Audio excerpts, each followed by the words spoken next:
وبارك عليه اللهم صل على سيدنا محمد طب القلوب ودوائها وعافية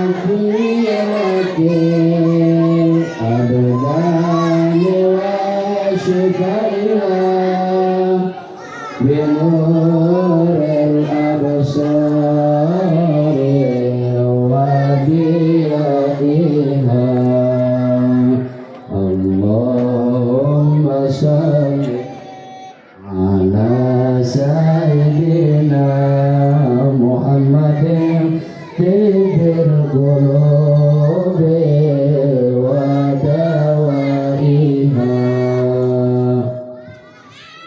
Maka kami persilakan dengan segala hormat. Ibu-ibu, mengorak yang diharapin, apa enggak?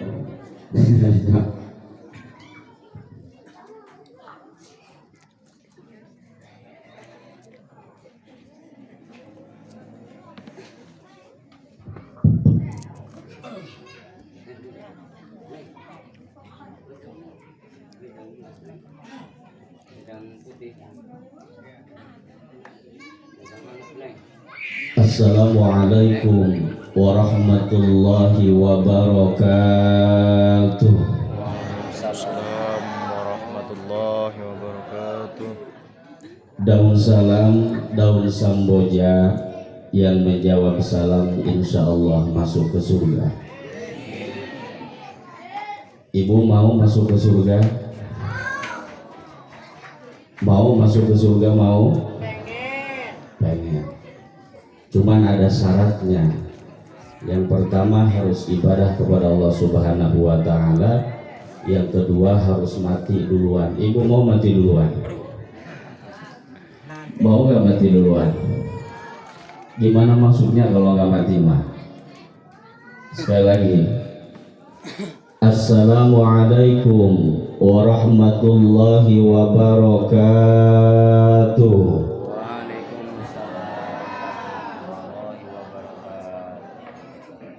Alhamdulillah, alhamdulillahi ala ma dhahaba, alhamdulillahi ala ma sayati, alhamdulillahi ala ma baqiya, alhamdulillahi daiman abada, alhamdulillahi alladhi sanna bi'ibadihi nikah wa nahahum 'anis sifah.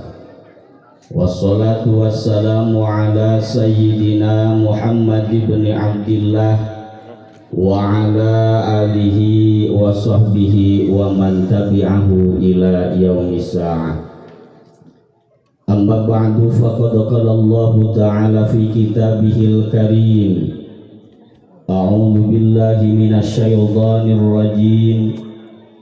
Bismillahirrahmanirrahim. Wa min ayatihi an khalaqa lakum min anfusikum azwaja litaskunu ilaiha wa ja'ala bainakum mawaddatan wa rahmah. Inna fi dzalika laayatil liqaumin yatafakkarun. Al-ayah ay tamimil ayah walidzalika qala an-nabiyyu sallallahu alaihi wasallam an-nikahu sunnati faman raghiba an sunnati falaysa minni al-hadits ay tamimil hadits. Wa qala al-ulama yajibu tajdidul kiswati allati la tadumu sanatan bi antu'taha kulla sittati ashhurin min kulli sanah walau talifat athna al-fasli walau bila taqsirin lam yajib tajdiduha. Shadaqallahul azim wa shadaqa rasuluhul habibul karim wa nahnu ala dzalika minasy syahidin wasyakirin walhamdulillahi rabbil alamin. Tiada untaian kata yang paling indah dan penuh makna yang terucap dari lisan seorang hamba dengan penuh pengharapan akan kucuran ilmu dari Rabb-Nya, selain panjatkan puja dan puji syukur kehadirat ilahi Rabbi yang maha ghafur, yang melalui runtuyan sulhil qadim dan tanjijil hadisnya, yang diijadkan melalui kudrah dan irodahnya. Alhamdulillah, pada kesempatan malam ini kita bisa berkumpul, bermuajah, bersilaturahim idkhalus surur di tempat sahibul bait atau sahibul hajjah, Bapak Wasi dan Ibu Wanti dalam raraga walimatul ursi, pernikahan putri pertama dari Bapak Wasi dan Ibu Wanti, yaitu Neng Endah Wahyuni dan Kang Rahmat. Sholawat beserta salam marilah kita limpahkan dan kita curahkan kepada paduka alam, revolusioner Islam, presiden sedunia, pemimpin dunia dan akhirat, pemimpin yang abadi, pemimpin yang sejati, yakni Habibana wa Syafi'ana wa Maulana Muhammad sallallahu alaihi wasallam beserta keluarga dan para sahabatnya. Allahumma sholli wa sallim wa barik alaihi. Salatullah salamullah ala Taha Rasulillah. Salatullah salamullah ala Yasin Habibillah. Barang salatullah salamullah ala Taha Rasulillah. Salatullah salamullah ala Yasin Habibillah.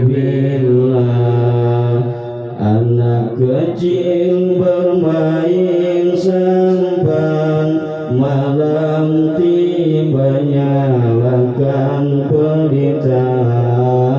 Yang lelaki sangatlah tampan, bersanding dengan putri jelita. Salatullah salamullah ala Taha Rasulillah. Salatullah salamullah ala Yasin Habibillah. Bulan puasa makan kurma, sebutir untuk berbuka. Yang ditunggu lama-lama kini bersanding penuh bahagia. Salatullah ala Taha Rasulillah. Salatullah salamullah ala Yasin Habibillah. Air mengalir ke tempat rendah, turun berkumpul hingga ke muara. Pernikahan hari yang indah, semoga sampai ke masa tua. Salatullah salamullah ala Taha Rasulillah. Salatullah salamullah ala Yasin Habibillah. Allahumma sholli wa sallim wa barik alaihi. Yang terhormat, yang saya hormati dan yang saya muliakan para alimil ulama, para kiai, para asatidz, segenap jajaran dewan guru, wabil khususil khusus al-mukarram al-muhtaram al-ustadz Johani al-mukarram al-muhtaram al-ustadz Jasin al-mukarram al-muhtaram al-ustadz Samuti al-mukarram al-muhtaram al-ustadz Mukhtaruddin dan para tokoh masyarakat, tokoh agama, para kesepuhan. Marilah kita doakan mudah-mudahan para guru, para tokoh masyarakat, para kesepuhan kampung Cimoyan ini yang pertama ditambah-tambah kemuliaannya oleh Allah Subhanahu wa taala. Amin. Dipanjangkan umurnya, disehatkan jasmani dan rohaninya, dijembarkan dan diluaskan rizkinya, dimanfaatkan ilmunya, dan mudah-mudahan diberikan kesabaran, ketawakalan, dan ketabahan oleh Allah Subhanahu wa taala dalam membimbing kita semuanya. Amin amin ya Allah ya Rabbal alamin. Yang terhormat, yang saya hormati dan yang saya muliakan, keluarga besar Sohibul Bait atau Sohibul Hajah, Bapak Wasi dan Ibu Wanti sekeluarga. Kita doakan bersama mudah-mudahan Bapak Wasi beserta keluarga ditambah-tambah kemuliaan Allah Subhanahu wa taala. Amin. Dipanjangkan umurnya, amin. Disehatkan jasmani dan rohaninya, amin. Dijembarkan dan luaskan rizkinya, amin. Dan mudah-mudahan hajatnya ini hajat yang penuh barokah, hajat yang diridhoi oleh Allah Subhanahu wa taala. Amin amin ya Allah ya Rabbal alamin. Yang terhormat, yang saya hormati para bapak-bapak, para ibu-ibu, para mamang santri, para bibi santri, perawan ada perawan? Oke, janda ada janda. Maaf yang perawan jangan terlalu dalam melihat saya ya. Jangan terlalu dalam melihat saya karena saya ini udah ada yang punya. Tapi kalau Neng maksa nggak jadi masalah. Jadi yang kedua, tapi itu harus izin dulu sama yang tua. Ya. Tapi yang tadi aja tuh kan Lutfi aja tuh ya. Nah kita berdoa bersama mudah-mudahan kita hadir jadi mahfalah ini. Yang pertama ditambah-tambah kemuliaan Allah Subhanahu wa taala, amin. Dipanjangkan umurnya, disehatkan jasmani dan rohaninya, dimanfaatkan ilmunya, dan mudah-mudahan kita semuanya diberikan keselamatan oleh Allah Subhanahu wa taala baik di dunia maupun di akhirat. Amin amin ya Allah ya Rabbal alamin. Tidak lupa kepada para aparatur pemerintah baik atasan maupun bawahan, Bapak RT, Bapak Lurah, Bapak Jarok dan segenap jajarannya. Kita doakan mudah-mudahan kepemerintahan Cimoyan ini menjadi pemerintah yang adil, pemerintah yang amanah, pemerintah yang bisa mensejahterakan rakyat-rakyatnya, wabil khusus kampung Cimoyan. Amin amin ya Allah ya Rabbal alamin. Para bapak-bapak, ibu-ibu, hadirin wal hadirat rahimakumullah. Sebelum obrolan saya diteruskan, saya ingin musyawarah dulu Pak Bu. Ya, yang pertama masalah bahasa. Saya bingung nih Kang Ustadz Budin. Ya, masalah bahasa ini. Tadi Kang Lutfi ceramah bahasa apa tadi? Bahasa Jawa. Waduh, saya ngebandunginnya Ustadz Budin, pusing saya. Ya, ngalabatin ini apa namanya, nyoret kitab.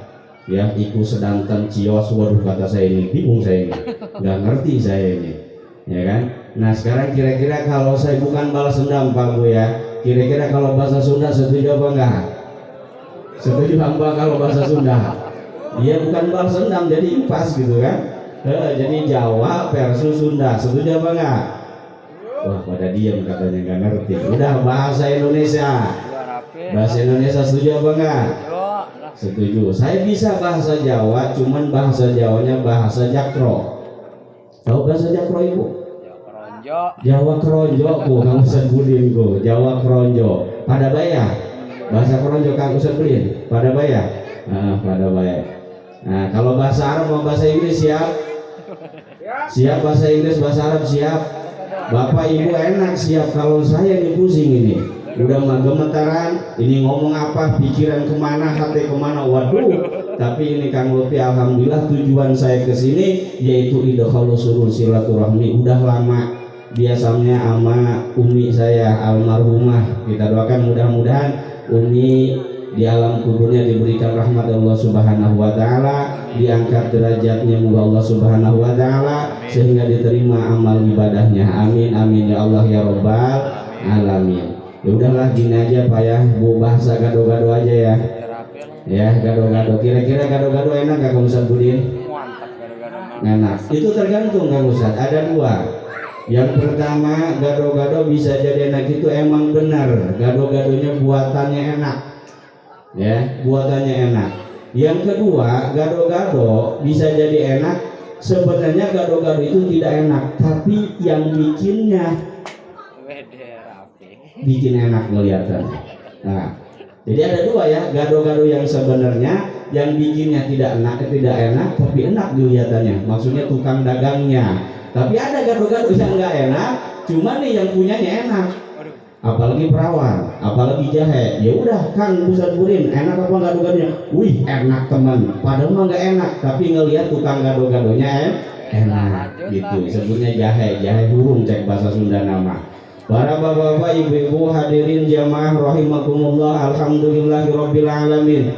Pada kesempatan malam ini Sohibul Haja atau Sohibul Bait Kang Wasi dan Ibu Wanti merasa berbahagia dan berbesar hati yang tak henti-henti mengucapkan rasa syukur kepada Allah yang Maha Suci, di mana atas limpahan rahmat dan inayahnya Allah yang telah diberikan kepada kita semuanya sehingga kita bisa berkumpul bermuajahah, bertatap muka, bersilaturahim dalam rangka walimatul ursi, pernikahannya putri pertama dari Bapak Kang Wasi dan Ibu Wanti, yaitu Neng Endah Wahyuni dan Kang Rahmat. Kita doakan mudah-mudahan Kang Neng Endah dan Rahmat ini yang insya Allah besok akan diadakan proses akad pernikahan, semoga Allah memberikan kelancaran, amin. Semoga Allah memberikan keselamatan, amin, sehingga rumah tangganya menjadi sakinah mawadah warahmah, amin amin ya Allah ya rabbal alamin. Para bapak-bapak, ibu-ibu, hadirin jamaah rahimakumullah, pernikahan adalah syariat agama Islam yang harus dijalani oleh semua umat muslim, baik dari umat awal sampai umat akhir, dari zaman Kanjeng Nabi Adam sampai ke zaman Nabi Musa, Nabi Ibrahim, sampai sekarang yaitu Kanjeng Nabi Muhammad sallallahu alaihi wasallam. Adapun pertama kali diadakannya pernikahan di alam dunia ini, yaitu diawali oleh putra-putrinya Kanjeng Nabi Adam alaihissalam dan Siti Hawa. Mari kita flashback ke belakang. Dulu, ibu tahu dulu? Tahu dulu? Apa bahasa Jawa nih Kang Ustaz? Hah? Bengen? Pantas orang ngomong kita bengen gue. Dulu lah ya. Dulu ketika Kanjeng Nabi Adam dan Siti Hawa ditempatkan Allah Subhanahu wa taala di alam surga, Allah berfirman dalam Al-Qur'an, wa qulna ya Adam uskun anta wa zawjukal jannah wa kula minha haitsu wa kula minha wa la taqrabu hadhihi syajarata fatakuna minal zalimin. Baik lagi, wa qulna ya Adam uskun anta wa zawjukal jannah. Allah. Jere Allah, benar ya ngomong itu. Jere Allah, benar ya. Kata Allah, hai Nabi Adam, diamlah kamu di dalam surga beserta istri kamu. Silahkan, apa saja yang kamu makan silahkan, minuman apa saja yang kamu minum silahkan, terserah. Di dalam surga itu ibu enak, ya enak. Mau minum apa saja silahkan. Mau minum Sprite silahkan. Saya contohin, misalnya mau minum airnya air Sprite, diminum. Itu tinggal diminum doang. Bismillah.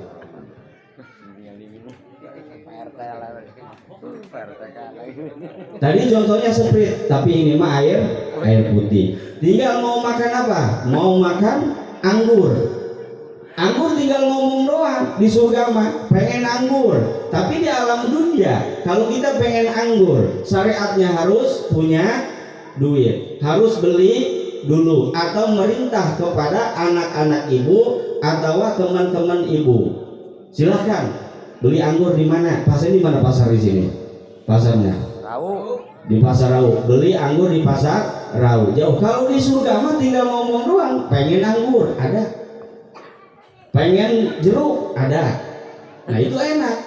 Kata Nabi Adam dan Siti Hawa, betapa indahnya, betapa enaknya menetap di alam surga. Singkat cerita, datanglah sang penggoda iman. Siapa sang penggoda iman? Yaitu iblis laknatullah, yang bisa menjatuhkan akidah kita terhadap Allah Subhanahu wa taala. Kata iblis, "Hai Nabi Adam, kamu betah nggak di sini? Kamu nggak kerasan nggak di sini? Nyaman apa enggak di alam surga?" Apa jawaban Nabi Adam? "Saya betah, saya nyaman, saya ingin selamanya hidup di alam surga." Kata Nabi Adam, "Hai Nabi Adam, saya diutus oleh Allah Subhanahu wa taala untuk memerintahkan kamu harus makan buah ini, yaitu disebut dengan buah khuldi. Kalau kamu makan buah khuldi, maka kamu akan menetap selamanya di alam surga."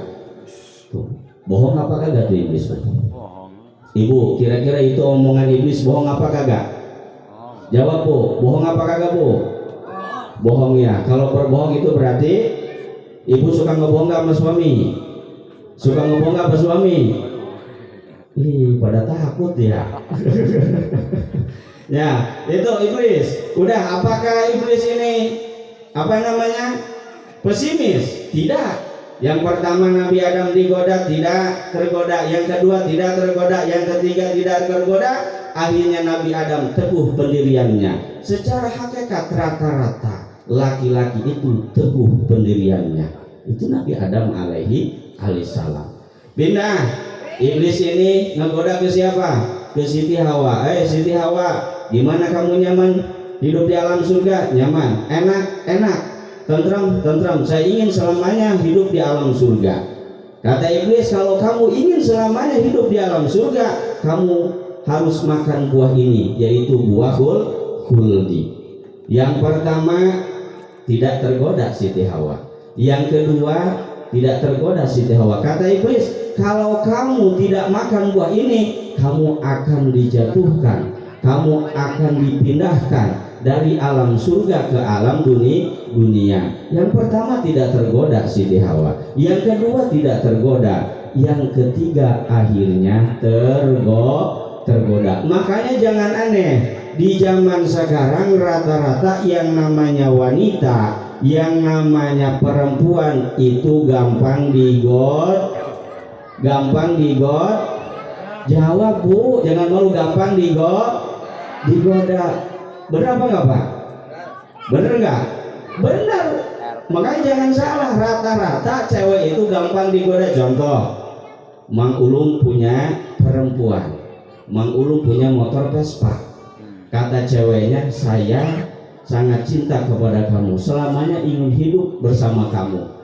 Tuh, saya ingin menikah dengan kamu." Tidak tergoda, sebab nggak ada yang menggoda.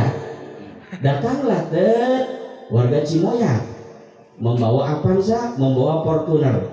Kata yang punya Fortuner, "Neng, ayo naik. Mau kemana Kang?" "Mau ke mall, mau ke Rau." "Mau ngapain Kang?" "Mau belanja." Kira-kira itu cewek masuk apa enggak dibawa kayak gitu? Masuk apa enggak? Rata-rata masuk, akhirnya tergoda. Makanya jangan aneh, rata-rata di zaman sekarang perempuan itu gampang tergoda. Udah, akhirnya kata Siti Hawa, "Ya udah tuh, nanti saya akan bilang ke kakang, yaitu Nabi Adam, jere Siti Hawa, Kang, kita mau pengen di buku buah apa? Pengen buah khuldi." "Ih beneran pengen kita mau buah khuldi." Kata Nabi Adam, "Hei, jangan makan, wala taqrabu hadhihi syajarata fatakuna minadz zalimin." Jangan mendekati buah ini, jangan memakan buah ini. Kalau kita makan buah ini, kita termasuk orang-orang yang zalim. Kata Nabi Adam, zalim kepada Allah Subhanahu wa taala, maksiat kepada Allah Subhanahu wa taala. Pertama, kajian Nabi Adam tidak tergoda. Yang kedua tidak tergoda. Akhirnya Kanjeng Nabi Adam alaihissalam tergoda oleh Siti Hawa. Makanya di zaman sekarang rata-rata suami itu kalah sama istri. Nabi Adam tidak kalah sama iblis, tapi Nabi Adam kalah sama Siti Hawa. Siti Hawa perempuan bukan? Ibu perempuan bukan? Punya suami apa enggak? Kira-kira bapak suka ngalah nggak sama perempuan, Pak? Suka ngalah nggak sama istrinya, Pak? Pasti ngalah, sebab perempuan itu mempunyai senjata ampuh, bisa mengkeraskan, bisa melemeskan. Betul? Nah, bisa mengkeraskan, bisa melemeskan. Udah, jangan diterusin, nggak usah gitu ya. Ya udah, terusin. Nah, akhirnya Nabi Adam dan Siti Hawa memakan buah kuldi. Setelah memakan buah kuldi, nah Gusti Allah Subhanahu wa taala memindahkan Nabi Adam dan Siti Hawa dari alam surga ke alam dunia. Itulah sebabnya adanya manusia. Loh, pasti kakang bertanya, ibu bertanya, Kanjeng Nabi Adam itu seorang rasul, Kanjeng Nabi Adam itu seorang utusan, seorang nabi, katanya dimaksum, katanya dijaga, katanya diraksa dari hal yang mengharamkan, dari maksiat kepada Allah, dari zalim kepada Allah. Ingat, Nabi Adam dan Siti Hawa maksiatnya itu zahiron la batinan. Zahirnya saja tapi batinnya tidak. Batinnya tetap makrifat kepada Allah Subhanahu wa taala. Loh, kan katanya Rasul makan mempunyai sifat sidik, amanah, tabligh, fatona. Amanah, apa artinya amanah? Ai ismatuhum minal wuqu'i fi muharramin aw makruhin zahiran wa batinan fi sigari wal kibri, yang artinya seluruh para nabi, seluruh para rasul diraksa, dijaga oleh Allah Subhanahu wa taala untuk melakukan maksiat, untuk melakukan zalim kepada Allah Subhanahu wa taala. Jadi zahirnya saja, dalamannya tidak. Kalau kita sebagai manusia biasa, dohirnya maksiat, batinnya pun juga maksiat. Dohir, apalagi anak pemuda, ya dohir, matanya maksiat, tangannya maksiat, mulutnya maksiat, hatinya sama. Kita sebagai manusia biasa nih, yang susah membersihkan kotoran maknawi yang ada di dalam hati, yaitu sifat hasud, dengki, sirik, riya, takabur, dan segala macam itu nih hati. Ya, di dalam hati. Tapi para rasul mah tidak. Itu dohir, udah skenarionya Allah, sababnya adanya manusia di alam dunia, yaitu lewat cerita, kisah, hikayah Nabi Adam dan Siti Hawa. Udah. Kemudian itu Nabi Adam dan Siti Hawa diturunkan Allah Subhanahu wa taala. Nah, ini iblis diturunkan apa tidak? Jelas. Yang tadinya bisa ke surga akhirnya diturunkan pula oleh Allah Subhanahu wa taala. Nabi Adam diturunkan, Siti Hawa diturunkan, iblis diturunkan. Ini beda-beda, Pak. Diturunkannya beda-beda, bukan satu tempat. Sebab maksiat kepada Allah, zalim terhadap Allah. Nabi Adam pertama kali diturunkan ke alam dunia yaitu di daerah Gunung Himalaya, di daerah Hindia. Ibu tahu Hindia di mana, Ibu? Ibu tahu nggak, Pak? Hindia di mana, Pak? Hindia itu, Bu, ya. Nih, Hindia itu tak-takan belok ke kanan, Pak. Ya, ya, itu Hindia. Nah, sedangkan Siti Hawa diturunkannya di mana? Yaitu di Jeddah. Ibu tahu di Jeddah? Jeddah di mana? Di daerah Mekah. Tuh, Madinah, Mekah, Jeddah. Nah, kemudian iblis pertama kali Allah Subhanahu wa taala diturunkan Allah Subhanahu wa taala yaitu di daerah Baghdad. Di mana, Bu? Daerah Baghdad. Nabi Adam di Gunung Himalaya, Siti Hawa di Jeddah, iblis itu di Baghdad. Karena kenapa? Karena Nabi Adam dan Siti Hawa dan iblis yaitu telah melaksanakan atau melakukan maksiat zalim kepada Allah Subhanahu wa taala. Kalau kita mapa untung, Bu ya, kita mau untung sebagai umat Kanjeng Nabi Muhammad. Umat is the best, Pak. Kalau kita maksiat nih kepada Allah, kita tidak dipisahkan oleh suami kita, ibu tidak dipisahkan oleh suami ibu. Contoh, kalau suami ibu telat, ya, misalnya nggak sholat subuhnya jam 7, pas ibu bangun, kira-kira suami ibu masih ada nggak itu di situ? Masih ada kan? Tuh, takutnya ada gitu. Di Cimoyan suami ibu telat sholat subuhnya jam 7, pas dipanggil nggak ada. Adanya di mana? Adanya di Pasir atau adanya di mana? Di Jakarta? Tidak. Nah, itulah keistimewaan umat Kanjeng Nabi Muhammad. Sekalipun kita maksiat, tetap disatukan sama keluarga kita, sama anak kita. Nah, kemudian itu Nabi Adam udah merasa sedih, merasa menyesal terhadap Allah Subhanahu wa taala telah memakan buah kuldi. Nah, kemudian Nabi Adam bertobat kepada Allah Subhanahu wa taala sambil membacakan Rabbana zalamna anfusana wa illam taghfir lana wa tarhamna lanakunanna minal khasirin. Tuh. Berapa tahun Nabi Adam membacakan doa tersebut? Ini ada dua pendapat. Satu kaul mengatakan Kanjeng Nabi Adam membaca Rabbana zalamna selama 40 tahun. Satu kaul lagi yang berpendapat bahwa Nabi Adam membacakan Rabbana zalamna selama 100 tahun.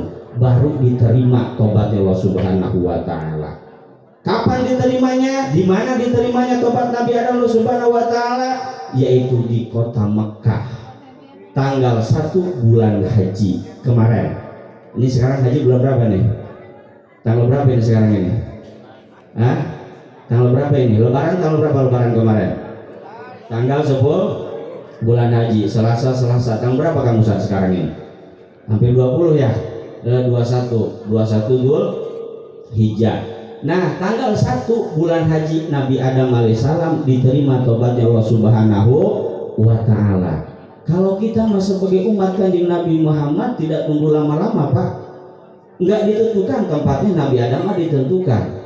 Tuh, harus di kota Mekah baru diterima tobatnya. Kalau kita nih kampung Cimoyan, contoh maksiat di Jakarta, maksiat di Tangerang, maksiat di Surabaya, pulang kampung ke Cimoyan kita tobat, Allah Subhanahu wa taala diterima dengan catatan taubatan nasuha.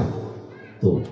Ya, enggak disuruh lagi misalnya sama Allah, warga Cimoyan, kalau kamu mau tobat ya, apalagi ini seorang istri terhadap suami yang selalu marah, yang selalu melototin suami, yang selalu apa itu? Kalau nyangkrem mau bahasanya nyangkrem sih. Nyangkrem apa itu bahasanya itu? Hah?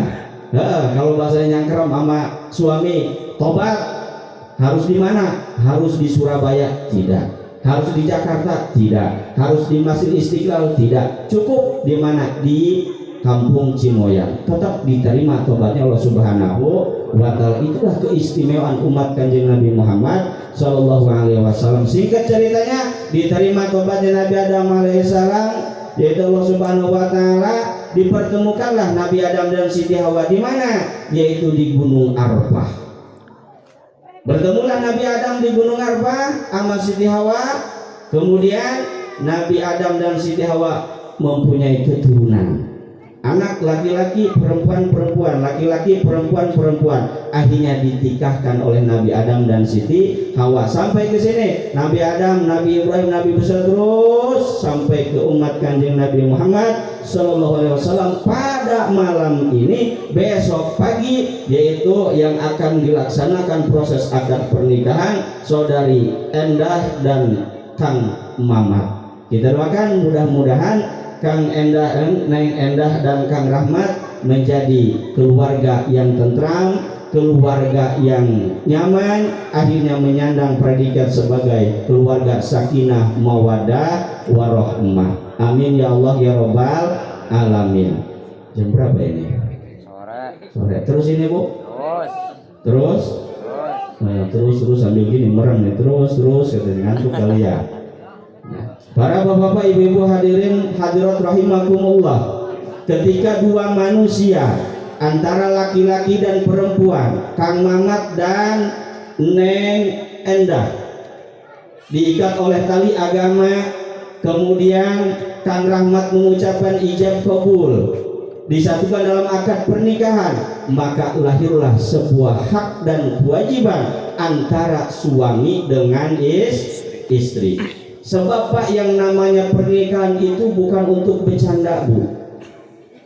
Pernikahan itu bukan hanya sekedar nikah, jadi bahasa Sunda mah nikah, nikmat, karasa, haneut, bukan.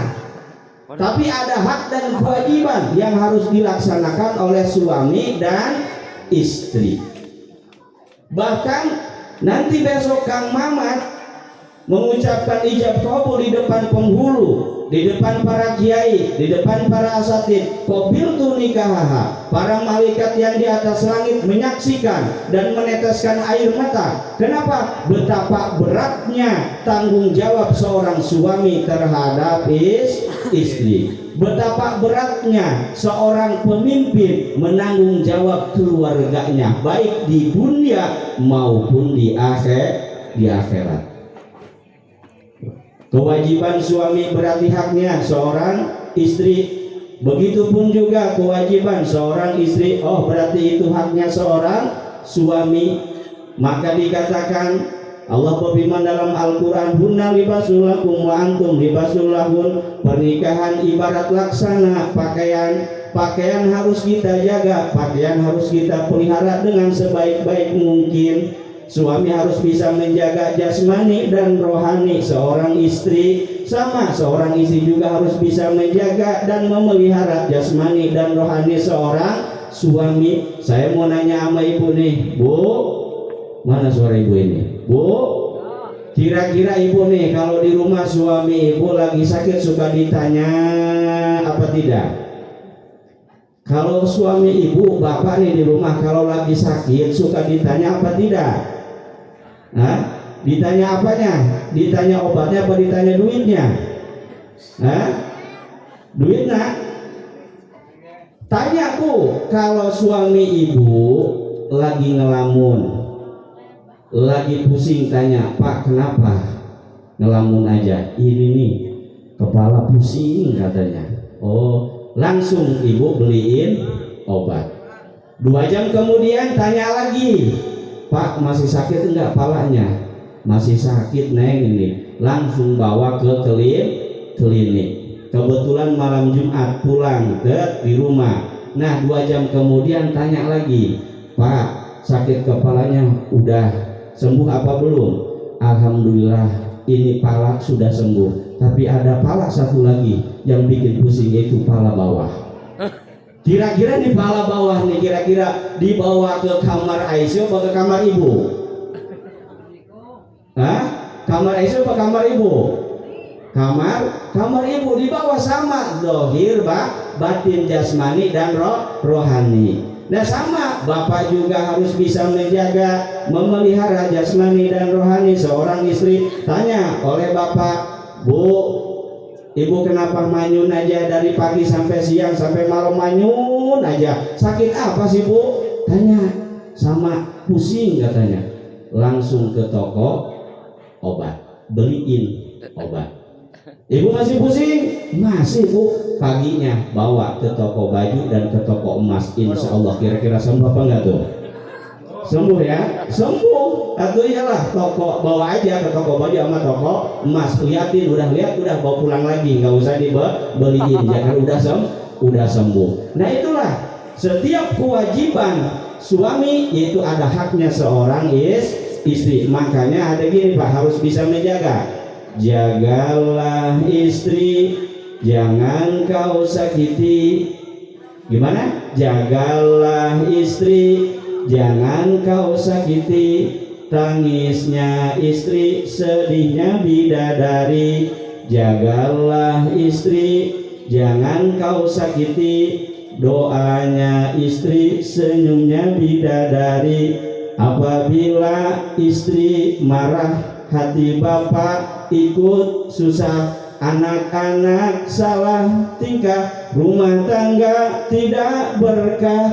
Tapi bila istri senang, hati bapak ikut tenang, anak-anak gembira riang, walaupun hutang segudang. Nah itu Bu, ya. Jadi harus bisa menjaga sama. Tuh, ibu juga harus bisa menjaga suami. Jagalah suami, jangan kau sakiti, ridhonya suami, ridhonya ilahi. Jagalah suami, jangan kau sakiti, marahnya suami, murkanya ilahi. Nah para bapak hadirin jamaah rahimakumullah, tadi kewajiban seorang suami yaitu berarti haknya seorang istri. Mana saja kewajiban seorang suami terhadap istri? Nah ini banyak, cuman satu aja lah, jangan banyak-banyak. Satu, kewajiban suami terhadap istri yaitu suami wajib menafkahi zahir dan batin. Kalau batin nggak usah diomong lagi dah. Nah ini kadang-kadang zahir kita lalai Pak. Berapa tidak Bu? Zahir kita lalai. Suami wajib harus membelikan apa? Membelikan pakaian. Suami wajib harus bertanggung jawab resiko dapur, resiko alat kebersihan, odol, sikat, segala macam itu tanggung jawab suami. Kalau nggak percaya tanya sama Kang Ustaz Budin. Ya, itu semuanya tanggung jawab suami. Dan suami juga bertanggung jawab, wajib hukumnya bagi suami untuk menyediakan rumah. Walaupun sederhana, ini mah katanya Kang, rumahnya juga dapat ngasih orang tua, rumahnya dapat ngasih mertua, gugur kewajibannya sebagai suami. Ya, ini mah kontrak, gugur kewajibannya sebagai suami. Saya mau nanya sama ibu kalau dibeliin baju sama suami 1 minggu sekali, 1 bulan sekali, atau 1 tahun sekali? Jawab. Hah? Jangan malu-malu, emang ada nih suami istri di sini. Walau saya jawab gak takut marah kan di rumahnya dia. Nah, 1 minggu sekali, 1 bulan sekali, apa 1 tahun sekali? 1 minggu. Alhamdulillahirobbil. Kira-kira omongan itu Bu bener apa bohong? Bener apa bohong? Nah kewajiban seorang suami terhadap istri untuk membelikan pakaian, baik luar pakaian dalam, itu ibu 1 tahun 2 kali. Yajibu tajdidul kiswatil lati la tadumu sanatan bi antutoha kula sitati asurin minggu di sana. Wajib seorang suami harus membeli pakaian terhadap istri 1 tahun 2 kali, berarti 6 bulan 1 kali, itu wajib. Hukumnya wajib. Kata istrinya tuh kebangetan amat Kang, 1 tahun 2 kali. Arti ibadah juga ada yang wajib, ibadah juga ada yang sunnah. Kali-kali sunnah sih Kang, pasti kamu kayak gitu tuh. Kali-kali sunnah. Kata suami, atuh sunnah mah tuh kalau dikerjain dapat pahala, atau kalau nggak dikerjain atau nggak apa-apa, nggak dosa nggak apa. Nah yang penting wajib. Ini mah dikasih pakaian sama suaminya tuh dibeliin. Biasanya identiknya seorang suami membelikan pakaian terhadap istri yaitu waktu lebaran. Kemarin lebaran kan, Idul Fitri. Nah sekarang udah berapa bulan? Syawal, Hafid, Haji, 3 bulan. Nah ketika dipakai pakaian tersebut 3 bulan sudah rusak. Kemudian ibu menuntut kepada suaminya, Kang, iki kelambi tuh pusing sih. Emang kenapa? Atau ini kancing pada copot, belakang pada robek, depan pada debol. Atau mall iki mah tukune. Mall apa? Iku mall sore, mall malam. Berarti pasar sore, pasar malam. Wajar bae debol mah ibu mah ya. Nah itu wajib apa tidak seorang suami harus membelikan lagi? Padahal jangka waktunya 1 bulan, jangka waktunya 6 bulan 1 kali. Tapi ibu dibelikannya sama suami itu rusak baru 3 bulan. Apakah wajib seorang suami untuk membelikan lagi? Lam yajib tadiduha, tidak wajib untuk dibelikan lagi. Soalnya belum waktu 6 bulan. Catat Pak. Ya, kalau ibu minta baju, ya tanya dulu, udah berapa bulan kesini bajunya? Ya, baru 2 bulan, 3 bulan. Kewajiban seorang suami terhadap istri membeli pakaian itu 6 bulan sekali. Lebaran kemarin, Syawal, Hafid, Haji, Muharram, Safar, Mulud, bulan Mulud, biasanya banyak ibu-ibu yang maulidan, yaitu identik dengan pakaian seragam. Ada yang hijau, ada yang merah, ada yang hitam, segala macam. Tuh haknya ibu ada di suami. Tuh, ini maka katanya apa namanya, kata ibu, Kang ini mah katanya pelit, suami saya mah boro-boro pakaian, makan juga tempe lagi, tahu lagi, bosan saya, padahal uangnya ada, ATM mah ada, cuman pelit. Gampang Bu, kalau ibu punya suami pelit gampang. Saya mau ngasih ilmunya, mau dipakai nggak mau ibu? Hah? Mau dipakai benar? Pakai gini. Ketika suami ibu di depan lagi nyantai, ya minum kopi misalnya diminum.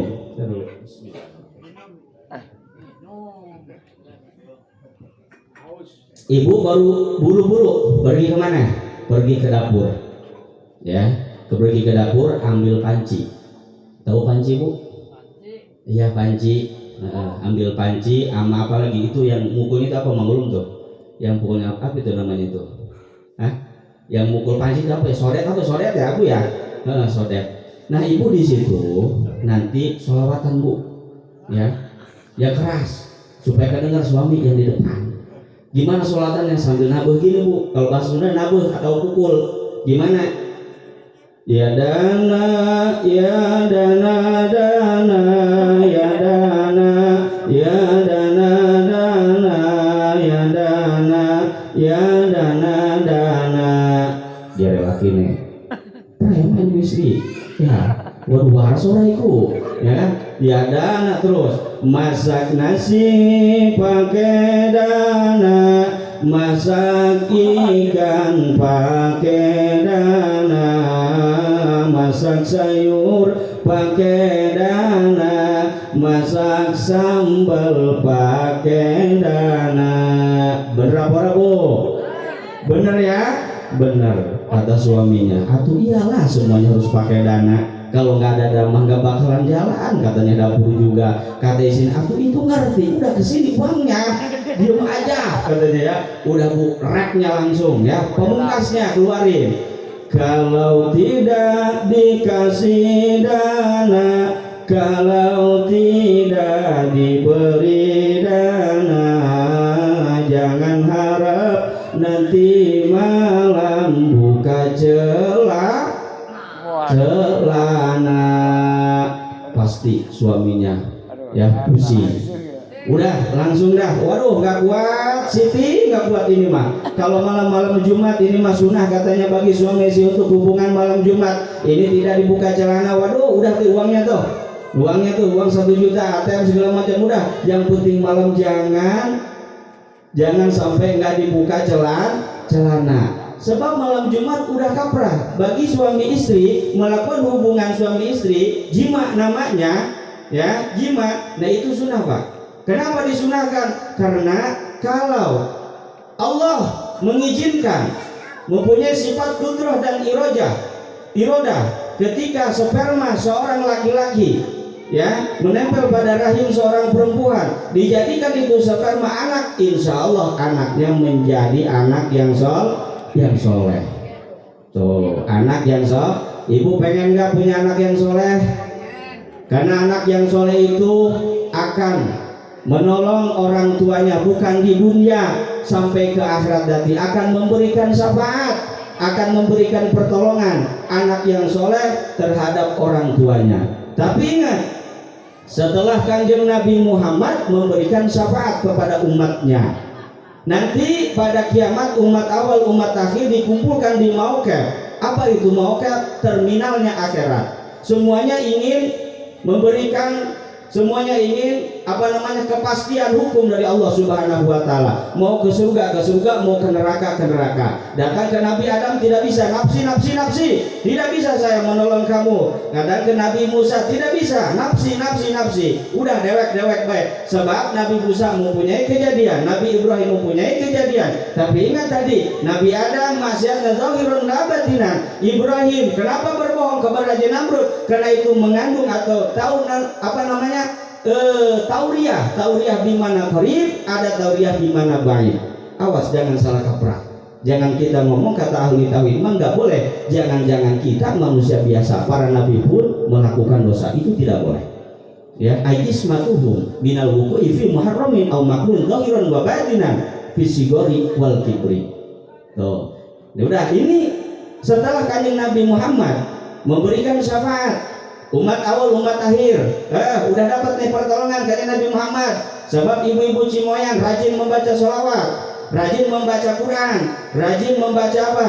Marhaba. Insya Allah kanjeng Nabi Muhammad memberikan pertolongan nanti di hari kiamat. Amin ya Allah ya Rabbal alamin. Setelah kanjeng Nabi Muhammad memberikan syafaat, al-anbiya'u wa ba'da dzalika tasfa'ul anbiya'u wal awliya'u wasairus sholihin wal aba'u fi auladihim wal auladu fi abaihim, yang artinya setelah kanjeng Nabi Muhammad memberikan syafaat kepada umat awal dan akhir, nah kemudian para nabi bisa memberikan syafaat kepada umatnya. Nabi Ibrahim bisa, Nabi Musa bisa, tuh, dan nabi-nabi yang lainnya bisa. Setelah para nabi wal auliya'u, dan para wali. Siapa wali? Kekasihnya Allah yang sudah takarub kepada Allah, yang ma'rifat kepada Allah, yang tidak butuh kepada dunia. Wali hanya memberikan Allah, Allah, Allah, zikir selalu dalam hatinya kepada Allah Subhanahu wa ta'ala. Kita sering jarang, sering berkunjung kepada para wali. Daerah Banten terutama banyak para wali. Ini kesempatan bagi kita mendekati para wali.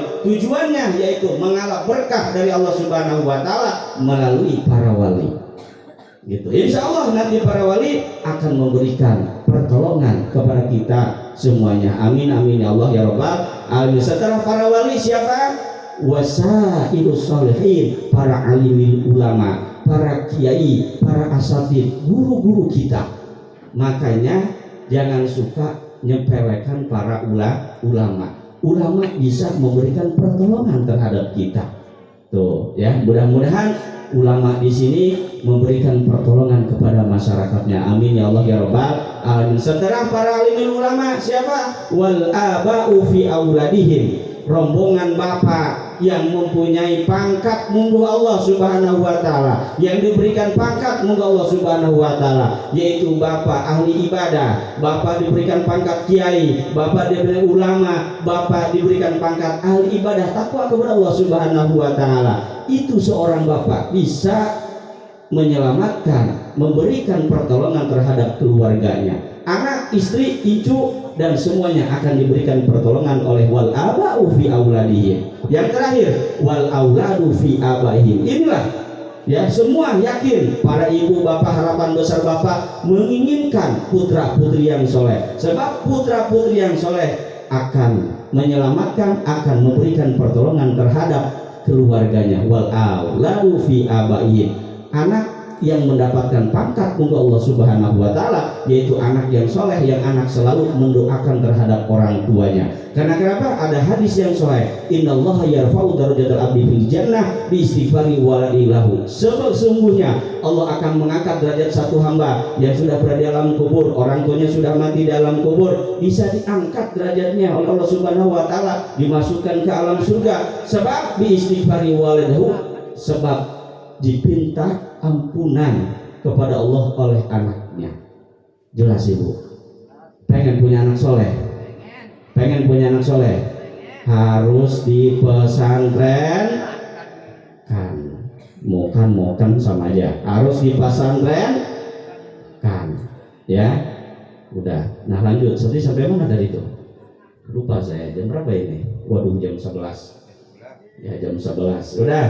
Tadi kewajiban seorang suami, sekarang seorang istri, yaitu kewajiban istri terhadap suami. Ingat Bu nih, satu aja nih, satu kewajiban istri terhadap suami, yaitu istri tidak boleh marah, istri tidak boleh benci, istri tidak boleh bendu terhadap suami apabila suami belum mampu mencukupi kebutuhan seorang istri.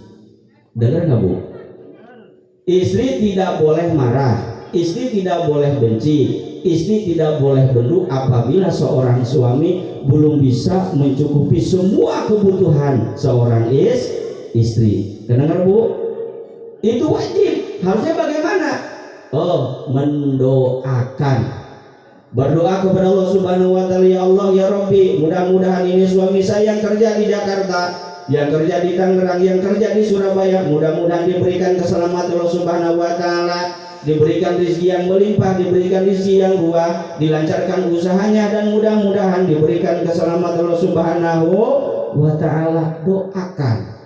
Tuh, Ya, doakan. Jadi tidak luput daripada doa seorang istri. Bapak sukses, usaha lancar, jangan sombong. Di situ ada doa seorang istri. Ya, makanya doanya tambahin Bu. Ya Allah, mudah-mudahan dilancarkan usahanya, dan mudah-mudahan kalau udah lancar, udah sukses suami saya, ya Allah jangan sampai kawin lagi, gitu Bu doanya ya. Tuh, jadi semua mudah-mudahan suami ibu ini semuanya pada lancar, pada sukses usahanya, sehingga bisa bertanggung jawab untuk mengurus rumah tangganya. Yang terakhir, apabila suami istri, apabila seorang laki-laki sudah memenuhi kewajibannya terhadap istrinya, sama istri juga ridho, ikhlas melayani suami dari pagi sampai siang, siang sampai malam, pagi lagi siang, ikhlas, ridho, insya Allah nanti keluarganya akan mendapatkan keluarga yang sakinah. Wa min ayatihi an khalaqalakum min anfusikum azwaja litaskunu. Target pernikahan yang pertama litaskunu ilaiha, yaitu mewujudkan ketentraman, mewujudkan kenyamanan. Nah, inilah yang disebut dengan keluarga sakinah. Yang kedua, target pernikahan yang kedua, wa ja'ala bainakum mawaddatan wa rahmah, mencetak dasar rasa kasih sayang. Suami istri harus saling mengasihi, saling menyayangi, saling asuh, saling asih. Disatukan sakinah, mawaddah, warahmah. Insyaallah keluarganya akan tentram. Tidak ada yang namanya keributan, tidak ada yang namanya kerisuhan, tidak ada yang namanya peperangan antara suami dan istri. Lantaran ini keluarga udah diberikan cap Allah Subhanahu wa taala sakinah, mawaddah, warahmah. Yang ada saling menghargai, yang ada saling menghormati. Yuk kita doakan mudah-mudahan ini Neng Indah dan Kang Rahmat besok pagi yang akan melangsungkan proses akad pernikahan diberikan kelancaran Allah Subhanahu wa taala. Setelah mengucapkan ijab kabul, mudah-mudahan ini Kang Mamat dan Neng Indah ini menjadi keluarga yang nyaman, menjadi keluarga yang tenang, menjadi keluarga yang menyandang sebagai predikat keluarga sakinah, mawaddah, warahmah. Al-Fatihah. A'udzubillahi minasyaitonirrajim. Bismillahirrahmanirrahim. Alhamdulillahirabbil alamin arrahmanir rahim maliki yaumiddin. Iyyaka na'budu wa iyyaka nasta'in ihdinas siratal mustaqim siratal ladzina an'amta 'alaihim ghairil maghdubi 'alaihim waladdallin. Amin. Mungkin itu saja yang bisa saya sampaikan. Kurang dan lebihnya mohon dibukakan pintu maaf yang sebesar-besarnya. Dimaafin nggak Bu? Bapak maafin Pak ya, maaf ya, ini mah hitung-hitung idhol surusan sebenarnya ceramah tidak bisa, ngomong tidak bisa seperti Kang Lutfi tadi ya. Jadi hadirul majmain, wassalamualaikum warahmatullahi wabarakatuh.